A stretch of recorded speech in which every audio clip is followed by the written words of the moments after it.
आज ही Doubtnut app download करें। Doubtnut पर होगा अब आपके सभी मैथ्स, केमिस्ट्री, फिजिक्स और बायोलॉजी डाउट्स का सफाया। बस अपने क्वेश्चन की फोटो खींचो, उसे क्रॉप करो और तुरंत वीडियो सोल्यूशन पाओ। Download now.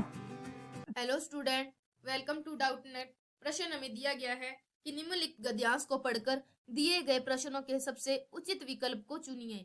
काव्य में एक पद के पथ्य है तुलसीदास और दूसरे हैं कालिदास। तुलसी शील के छह में उहाते चलते हैं और कालिदास बिजोलियों की गोद से आंखें मिलाते चलते हैं।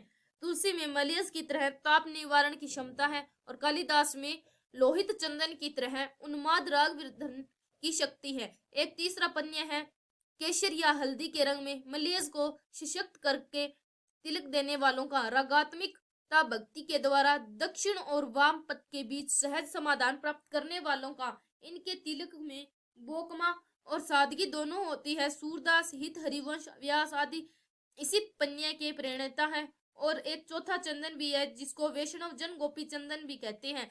मेरी एक परम वैष्णव चाची वे बतलाती है कि जिस सरोवर में गोपियों ने स्नान करके अपने प्रेम प्रेष्ठ भगवान का साक्षात्कार पाया है, उसी सरोवर की मिट्टी समर्पित होकर गोपी के अंग में लगकर चंदन बन जाती है। संवत जितने भी दुराज आवरण और आत्म संकोच आदि कृपण भाव हो जाती है, उन सबसे मुक्त होकर अपने को निशेष भाव की तरह ही अपने आश्चर्य मात्र को चंदन बनाने में ये समर्थ ही हो जाते हैं। यहाँ गोपी चंदन बहुत ही उच्चतर भूमिका वाले सिद्ध भक्तों के लिए ही है, पर वे तो यह मानता हूं कि चंदन जो भी हो, किसी भी रंग में सना हो, वह हमारी विश्व भावना का ही एक शुक्र प्राय खंड है। जिस रस सिक्त करना हमारा सतत कर्तव्य है। जिस किसी भी शिला का हम होरसा बनाए, वह धरती पर टिकी हो, संघर्षण में वह डगमगाने वाली न हो। हम जो भी कोई जल सींच कर चंदन को आई करें, वह सूची हो और स्वच्छ हो और अभिमंत्रित हो। हम तिलक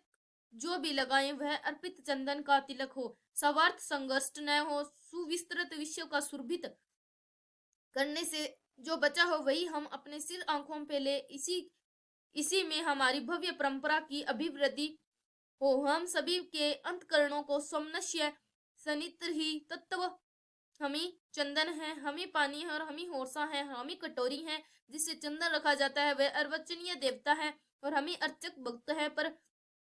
पर यह हमारा विस्तृत बोध भी जुगता है। जब हम प्रभु को चंदन और अपने को पानी मानकर चलते हैं, तो उदात रूपों का आकार सामने रखकर उनसे सारा सार ग्रहण करते हुए जीवन में उतारता है। और यह ध्येय है कि सामने रखकर चलते हैं और जो भी उदात गुण हम अर्जित करते हैं, तो उनको विश्व हित में विनियोजित करने का संकल्प लेकर चलते हैं। तो हमें इस गद्यांश से प्रश्न दिया है कि सूरदास के साहित्य की क्या विशेषता है।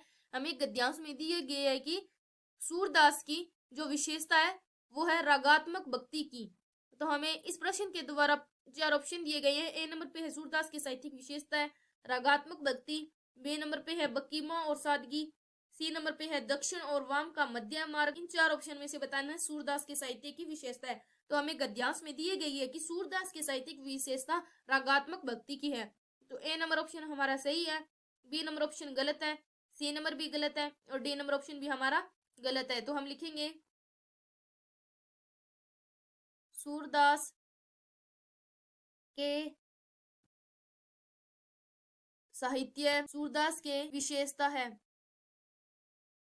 ए नंबर पे है रागात्मक गद्यांश के प्रश्न के आधार पर सूरदास के साहित्य की विशेषता है रागात्मक भक्ति की। दिए गए गद्यांश के प्रश्न के आधार पर ए नंबर ऑप्शन पे रागात्मक भक्ति, ये हमारे इस प्रश्न का राइट आंसर है। धन्यवाद।